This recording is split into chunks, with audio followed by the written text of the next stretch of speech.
Yeah, yeah, yeah. I was sleeping, had to wake up.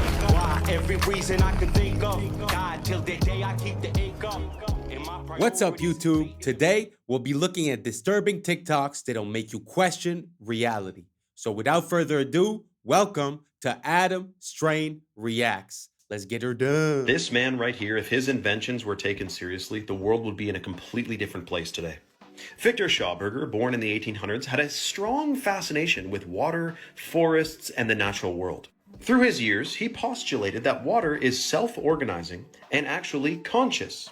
He thought that modern-day science was mechanistic and materialistic and didn't take into account energies, frequencies, vibration like Nikola Tesla, and spirituality. One of his inventions was a water structuring device. And if we use these today, we wouldn't have to use chlorine and other strange chemicals they add to the water to clean it. With his invention, it cleans water by structuring it molecularly. He referred to this as living water. He invented water turbines that generated electricity from water without pressure or heat. He also used copper coils to harness water's electrical potential. As it implodes, there's a little electrical current basically that's what he used to harness it. Kind of sounds like free energy. He made implosion motors, engines that ran on water or air power without combustion or explosion. And he also made literal flying saucers, at least according to his studies, science, research, and the things that came out from him. He used electrical coils to ionize air molecules and create a plasma field around the hull of this basically UFO. Unfortunately, he was offered a deal to go to Texas to get a bunch of money to help improve his work and develop his work into being used around the world. And unfortunately, he signed a deceptive contract which signed away his life work to an element of the US military. And he perished shortly after. Do this every morning. Key lime. Salt equals a positive electrical charge. Add the cayenne and the coconut oil in a shot glass. Drink that 3 to 10 times a day.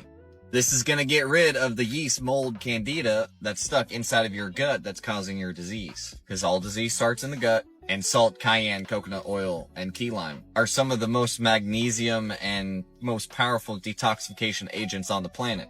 Remember, you don't want to hop into a level 2 or a level 3 cleanse with powerful herbs like clove and wormwood. You want to stay level 1, you want to master the master's cleanse, and then you move on to the next cleanses. Master level 1, and then you go to level 2 and level 3. Every evening or every night, you want to use a binder, some bentonite clay, to bind those toxins that are stuck in the gut.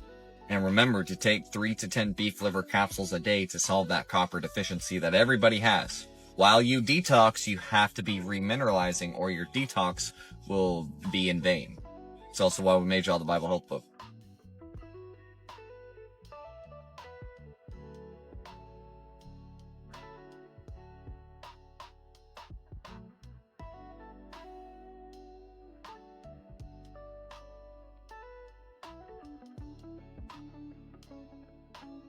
Two fake people just made $7 million in one day. These AI avatars sold products to 13 million viewers without a single human being present on the stream.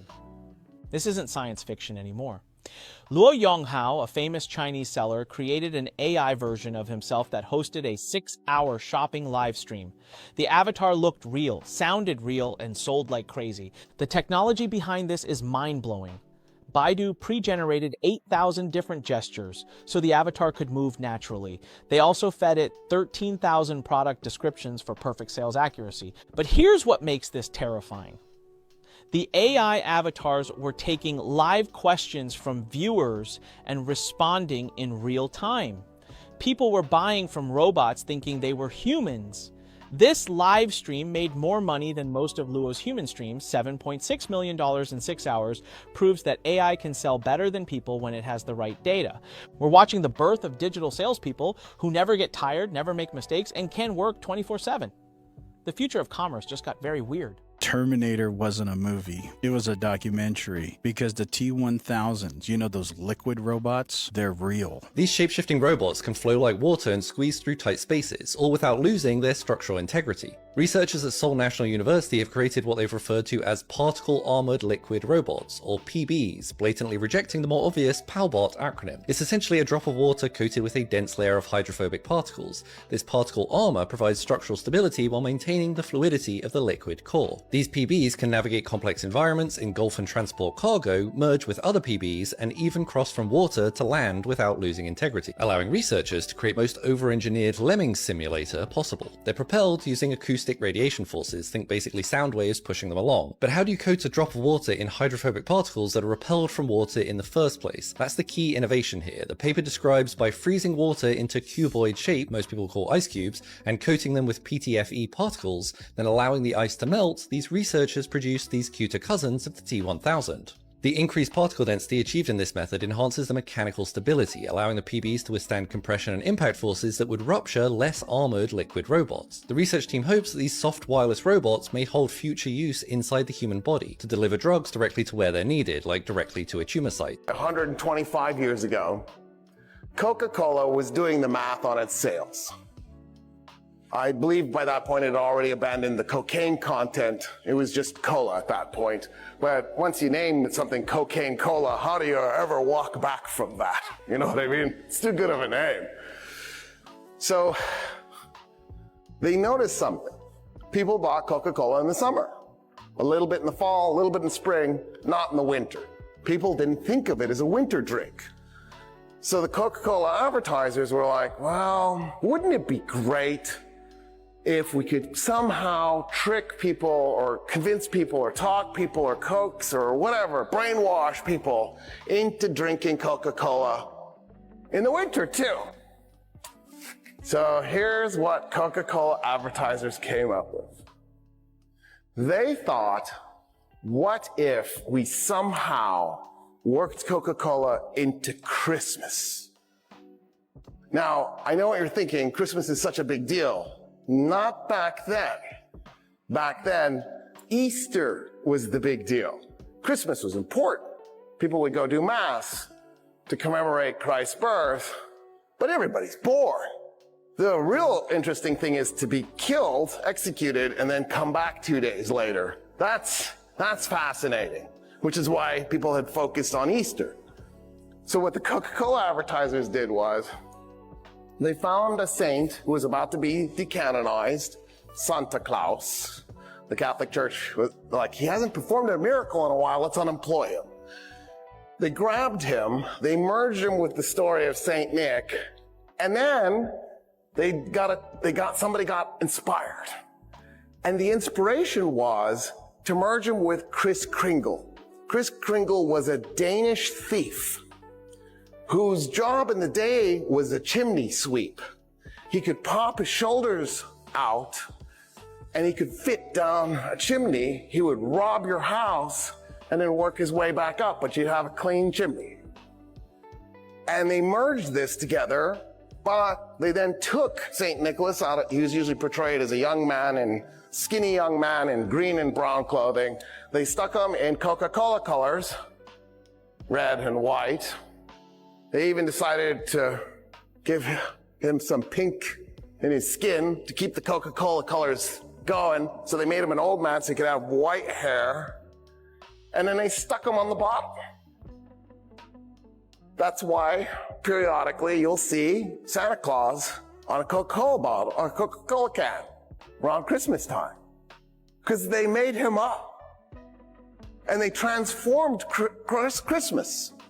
So instead of Christmas being an important event, but not an especially emotional event, an especially involved event necessarily, I mean, there were nice traditions around it, stockings and maybe a Christmas tree. They turned it into this thing where all of a sudden this mythical being who drinks a lot of Coca-Cola is bringing you presents. I guess that's how he stays up so late, because think about how many hours it would take to bring presents to everybody. And in the process now, the average Christian in the United States at least thinks Christmas is the important Christian holiday.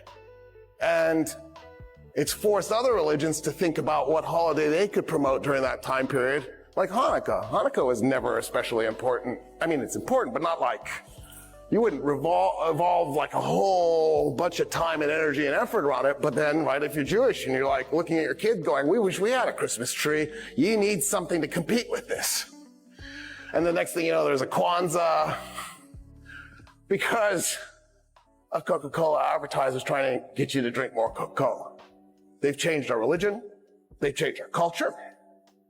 They've changed us economically. So you can imagine what happens when you have a government deliberately thinking about these things. Wow, that's a very interesting point of view on the story of Christmas. We've mentioned this on this channel earlier, but I find that this is another perfect example of when we follow a tradition, but we don't really know where it comes from and who introduced it and why it has so much importance, but yet we follow. Sort of like the Easter Bunny, sort of like all these little things that were merged within these religious holidays, but made into something a bit more business, I guess, a bit more monetary, economic. It's very interesting. Did you guys know about this story? Did you guys know that they merged multiple different characters to come up with that Santa Claus figure and where it came from? Let me know down below, and let's keep on rocking. Tonight, my honey, I know with the dawn that you will be gone, but tonight you belong to me.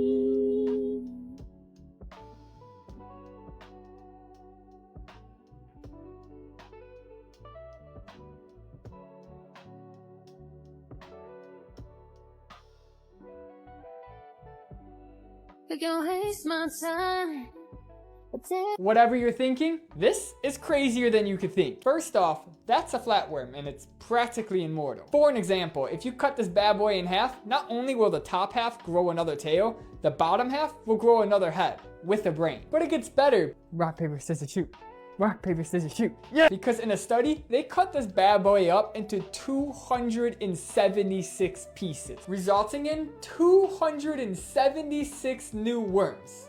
That has to be a record. But this isn't even the craziest part. Get this, before the study, they trained the worms to react certain ways to food and light. But at the end of the study, when the worms were all regenerated, they realized something. They kept all of the memories of the original worm. Imagine the amount of information in one of these that's been around for millions of years, which is totally possible because they can split their self in half to reproduce. That's a cheat code. Main point, don't underestimate these guys. You don't know what they know. Thanks for watching and follow for more. This is exactly what Nelson Rockefeller meant when he said, own nothing, control everything. I'm going to take you step by step through each asset. So if you have a business, you shouldn't own that. You should own it in a personal property trust. That makes you invisible.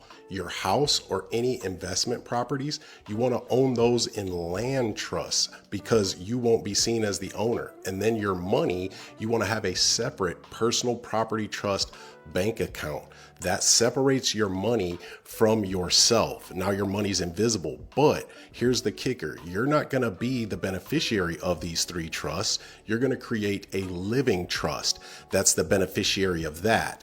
Here is where you get the control. You will be the beneficiary of the living trust. Exactly how you own nothing and control everything. No liabilities, no lawsuits, and no probate.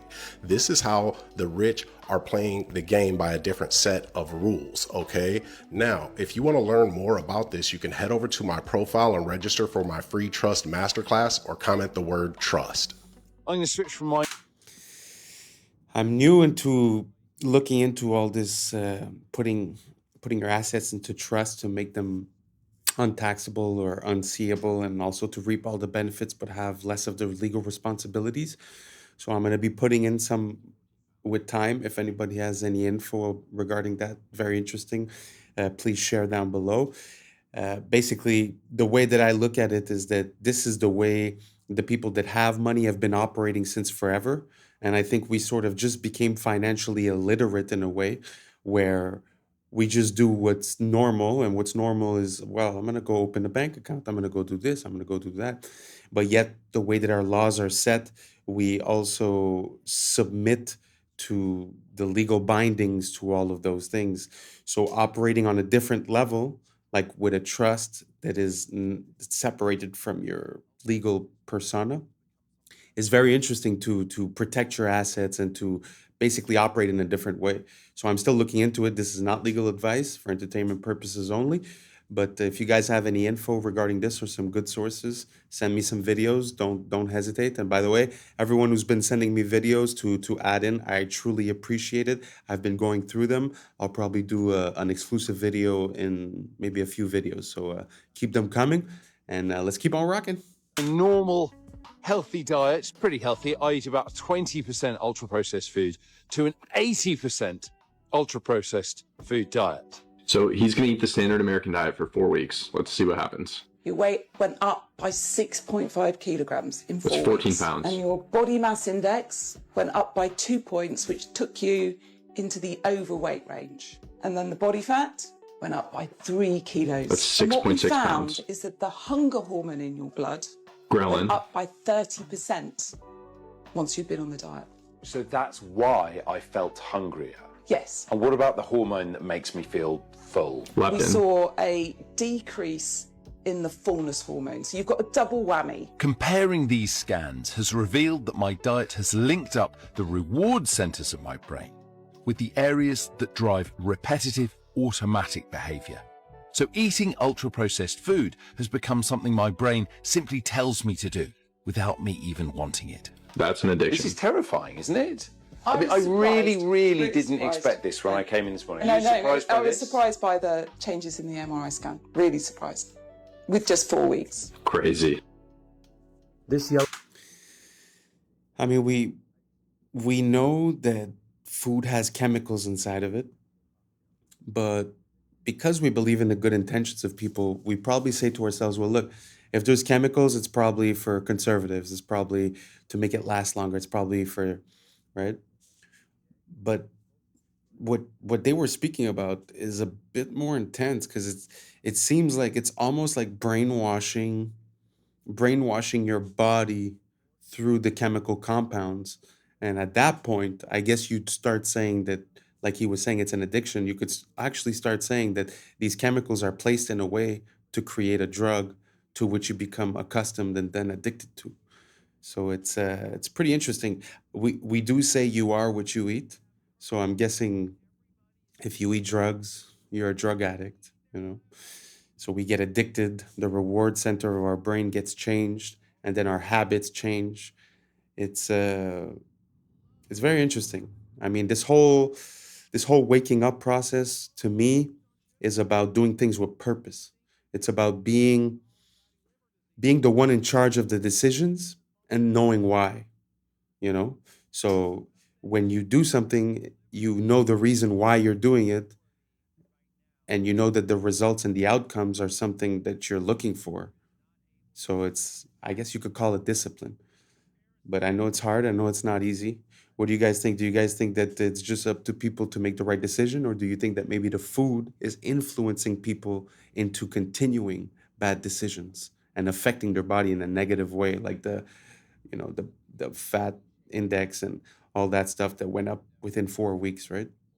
Let me know down below. Let's keep on rocking. Slime is what you eat every day. I used to eat it too. You think it's mayonnaise, right? But it's actually a chemical cocktail disguised as an innocent sauce. And inside you'll find canola oil, high fructose corn syrup, thickeners and flavoring designed to trick your brain and keep you craving more. The actual benefits of the egg, mostly destroyed by industrial processing. What's left is ultra-processed food packed with sugar and other synthetic ingredients that create addiction. 1 tablespoon has more sugar than a cookie, or salt than a serving of French fries. Between seed oil, dyes, sodium EDTA, and artificial flavorings, this sauce is anything but natural. They made you believe it's an innocent sauce, but it drains your energy, guys. Drives inflammation, makes you fat and addicted. They have purposely gotten everybody addicted to sugar and alcohol to feed their bioweapon. Their bioweapon is yeast. I have all the documentation behind it. Yeast loves getting in the liver. Okay, what happens? Yeast feeds on alcohol, it feeds on sugar, creates more alcohol. Why do you think that kids have non-alcoholic fatty liver disease right now? Because they're producing alcohol because of all the sugar they're eating. What I'm saying is make liver cleansing your #1 priority right now, and you will see the fastest benefits because your liver is not able to do what it needs to do. Parasites. This tree is not real, at least not in the way you think about it. Let me explain. This 3D wave can appear as a ripple or as a 2D wave depending on how we look at it. It's the nature of geometry. This obelisk has a 2D projection, but if we pull it up, we get a 3D shape. DNA is a perfect example. From the top down, it looks like a mandala, but if we pull it up, we get a double helix. DNA is a program for how energy is going to manifest in physical reality. Take cymatics. This is 528 hertz. When we look at it through water, we see the top-down projection right here. That's the shape because sound moves in 3D balls through the air. We just get a really fast cross-section. These geometries are just shadows that our brains can process in this dimension. Now these are going to start to make sense. Architecture is frozen sound. They're meant to transmit this information without words because you already speak this language. Geometry is universal. Through the frozen sound of architecture and the liquid geometry of sound, these buildings can transmit information without you even knowing it. Just by seeing them, something inside of you goes, these guys know more about a lot of stuff than I know. They're trying to wake up something divine inside of you using the language that everybody knows. It's a lost art. So this homie said, I can't believe this GameStop thing is still going on. Can someone explain it to me? I love Ian and everything he stands for, but I literally have no idea what this is about or how one stock could have any real effect on impacting ultra wealthy people. I'm down to help. I just need to understand what's going on. I got you, Matt. I'm gonna try to put it all into one video right now.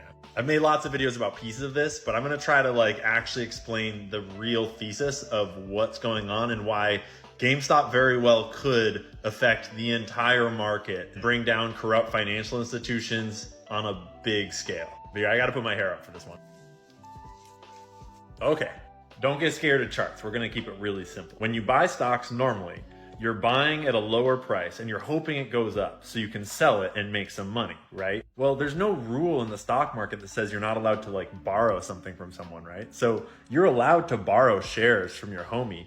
And if you borrow something, you're allowed to do what you want with it, right? I can borrow some shares and then sell them on the market right now. I just have to return them later to make sure that homie gets his shares back, right?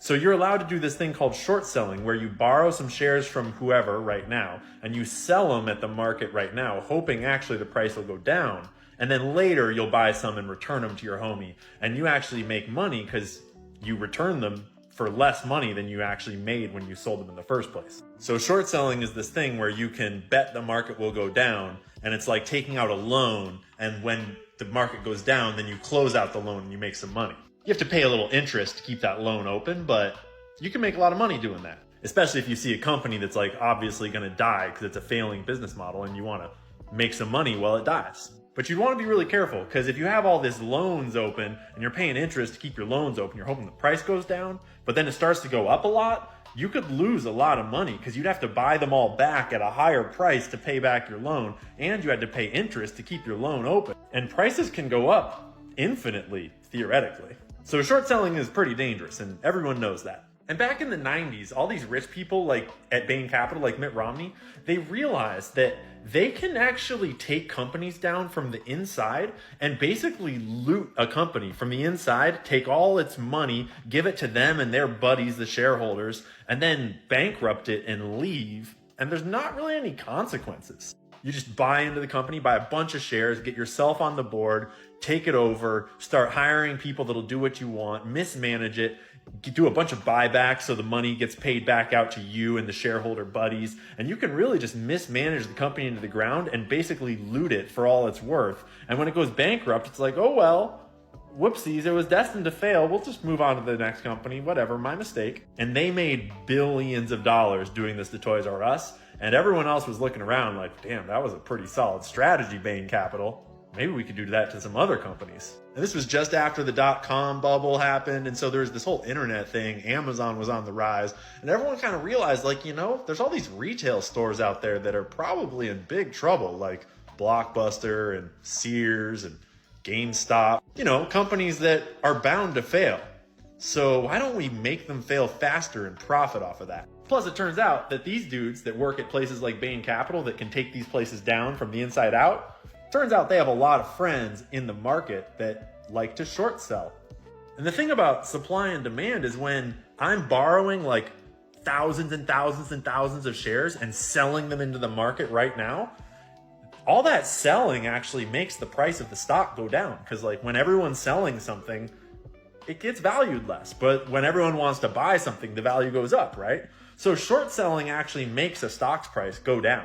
And these guys realize that, like, you know, you like to make money when stocks go down, and I like to make money when companies get destroyed. And when we do those both at the same time, everybody wins. Except the company, of course. And then it turned out they were like, hey, we both know a lot of people in the mainstream media that like to report on failing companies. You know, the kinds of reports that make investors scared and make them want to sell a stock. And they realized they kind of had the dream team for bankrupting companies, and they could all make money on the way down and no one would ever stop them because it's kind of legal. And it actually started to work so well that they started to get really greedy. And they started to naked short sell, which means like no one's checking if we're even borrowing these shares that we're borrowing in order to short sell. So why even borrow them? We can just short sell shares and say we borrowed them, and the company's going to go bankrupt anyways. And when it does go bankrupt, we don't even need to pay that loan back because there's no shares to give back. They're gone. And fun fact, it's all tax-free money too, because there's no company the shares are gone. Free money. So some of them got really greedy and started selling without even borrowing the shares in the first place. But we'll come back to that in just a second. Because the other thing that's important to realize about the stock market is it's like this big casino game now. So it's not like the big boys aren't just playing with like a share of a company. They're playing with these things that are called derivatives, which is like leveraging your assets to take out loans to like make big plays, big gambles. So they use all these special kinds of contracts where like they put up collateral in order for their bank or whoever to let them trade on a whole bunch of extra money they don't really have, but they've got collateral. So if it starts to go sideways, the bank can just take their collateral and it's all safe. But like this way, I can trade with 100 times the money of what I actually have. It's called leverage. And all these different tricks, they're called derivatives. And they let these big players gamble with huge positions in the market. And so this now, when the stock moves by $1, they're leveraged 100x. And so if the stock goes up by $1, they can make like 100x $1. Or if the stock goes down, vice versa. And this derivatives market has gotten really big, like hundreds of trillions of dollars worth of these weird bets just all over the market. These are the top banks. It's like JP Morgan, Goldman Sachs, their names are over there. And this is in millions of dollars. So we're talking $49 million. That is $49 trillion worth of these derivative bets open with just JP Morgan, the biggest bank. But the thing about these derivatives is they all have collateral backing them up, right? And the thing they use for collateral, they're not like you and me. It's not like they're putting up their car for collateral. They're putting up their other assets. So over here, they're going to be trading these assets on that collateral. And over here, they're trading the collateral on these assets. And so the whole market is now tied together by all these big financial institutions trading trillions of dollars worth of stocks that they don't actually have on leverage that's based on collateral that they're trading for trillions of dollars worth of stock over there. You see what I mean? So like if they fuck this one up, then that one gets fucked. There's all these dudes doing this like kind of criminal shorting businesses out of existence scheme in the market, kind of in secret. And they've been targeting GameStop for years now. Ever since 2014, the stock was on this endless ramp down. They were short selling it while they had infiltrated it and were mismanaging the company from the inside out. Amazon was licking its lips, ready to take over the video game online industry. And the people doing all this short selling also have all these other crazy bets open all over the market. And if any of them go wrong, a whole lot of things go wrong. And then out of nowhere, this random dude that would like live stream to 4 people about his investment thesis noticed that GameStop had a lot of short sellers, and it wasn't necessarily a bad company. In fact, it had a future if it turned around. And then this really savvy businessman came and took over the company and started turning it around. And he kicked out all the bad people that had been trying to mismanage it to death. And suddenly all the people that had just spent years and years short selling millions and millions of shares, and all those loans were still open because they were expecting it to go to zero and they wouldn't have to pay them back. Suddenly the price is going up and they're all in trouble. Because the thing is, when the price goes up and one of the other people that's short selling the company gets scared and closes out their trades, they have to buy all those shares back to get out of that, right? Because they borrowed and sold, so now they have to buy and give them back. But all that buying makes the price go up even higher. And there were a lot of people short selling this thing. And in fact, they had short sold it so much that they couldn't afford to buy it all back once the price started going up that high. I mean, it was down to like 50 cents and they were opening short sales at 50 cents. Today we're at what, $60 times millions and millions and millions of shares that you have to buy back? Each one will make the price go up. And the whole stock market is tied together by all these crazy financial derivatives, and everyone's balance sheets are actually kind of sketchy in the first place. Yeah, and we all realize that all we have to do is buy the shares and just hold on to them because these guys need to buy them from us in order to close their trades out. Whoopsies. And you know, the more we thought about it, the more we realized, no, I don't really want to sell. Fuck you. So then they tried to trick us into thinking that they had already closed their positions and it was all over. And we were like, I'm pretty sure you're lying, dude. So we just held on for years. And it turns out we were right. Shorts never closed. And now we've all got the shares that they need in order to close. Wow. I had never really gotten all the way into the GameStop situation. That's very interesting. But seeing a bit the way things work behind the scenes kind of makes you understand that the system is rigged. It's not made for us in a way. Like if you really look at any asset, and let's say the top 500, but even in the other stock markets, it's the same thing. If you look at the top 500 and you go look at the main shareholders in all of the companies, you're going to see the same management firms. You're going to see the opposite of White Rock, and you're going to see a van that has his guard up. Those two entities manage basically all of the liquid assets that we have, and I don't know who it is at this point, to be honest, but they own a top position in every company. I don't think that's how stock markets were made at the beginning. They were made to have their shareholders and sort of be small communities, but now it's been taken over, so you have the wealth just accumulating in one place. And now whatever happens, you have the same owner in all of the companies. So if one goes down, the other one goes up. Doesn't really matter. They can't lose. They're like the casino, you know? Like, they can't lose because they make a bit of money on every transaction. Anyways, we should check it out. One last thing that I would say is just it's been coming to the forefront that people within the government shouldn't be allowed to trade. I'm going to put in some videos about that, about seeing the wealth of people like Nancy Pelosi and how she has like a, I don't know, $200,000 salary. And after, I don't know, 40 years of working there, now she's amassed maybe $300 million or $250 million of worth. So it's very interesting to see that, who's trading, who has the information, is it made for us? And that's a wrap for today, familia. So whether you're tuning in with the sunrise or you're posted up after midnight, I appreciate your time, your energy, your curiosity. Remember, this isn't about truth or fiction. This is about perspective. So if this sparked a thought, a laugh, a deeper question, then we did our job. Don't forget to drop your thoughts in the comments. Keep the convo alive. Like, subscribe, and hit that bell if you're riding the wave, because we're just getting started. Until next time, stay grounded, stay weird, stay critical. I'm Adam Strain, and this has been Adam Strain Reacts. Peace. But now it's time for us to link up. Really think we on the brink up, making a change from living this strange.